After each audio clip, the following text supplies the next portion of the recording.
అంతా అద్భుతం. ఇప్పుడు మనకి ఈ శరీరం కనిపిస్తుంది గదా!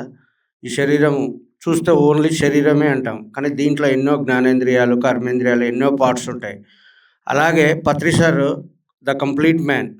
ఆయన నిర్ణయించుకొనొచ్చిన ప్రణాళికని ఎలా స్టార్టింగ్ అంటే మన శరీరాన్ని ఒక ఎన్నో పార్ట్‌లు ఎలా ఉంటాయో అంతా కలిపితే శరీరం అంటామో, అలాగే పత్రి సారు తన ప్రణాళికని ఎలా స్టార్టింగ్ నుంచి ఏ టు జెడ్ వరకు సార్ శరీరాన్ని వదిలే వరకు జెడ్ వరకు ఎలా ఎవ్రీ పర్సన్ ఇప్పుడు ఎవరైతే ధ్యాన ప్రచారం చేస్తున్నారో వాళ్ళందరికీ ఇది 100 టైమ్స్ బూస్ట్ ఇస్తది.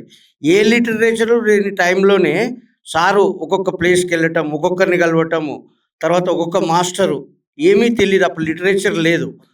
ఇంత సైంటిఫిక్ ఎనాలిసిస్ లేదు.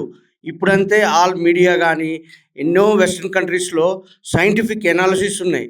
మనకి ఎంతో ఇప్పుడు లిటరేచర్ దొరుకుతుంది. ఏ లిటరేచర్ లేని టైంలో వాళ్ళు చేసి అంతా చేశారు కాబట్టి, అలాగే నాకు పర్సనల్‌గా ఏంటంటే లాస్ట్ 20 ఇయర్స్ నేను సార్ తోటి ఫుల్ టైమ్ ఉండేవాడిని. Maximum monthly 25 days. కానీ ఆ రోజుల్లో ఒక బ్యాక్‌గ్రౌండ్‌కెళ్తే ఇప్పుడు నాకింక మళ్ళా కొత్త ఉత్సాహం వస్తుంది.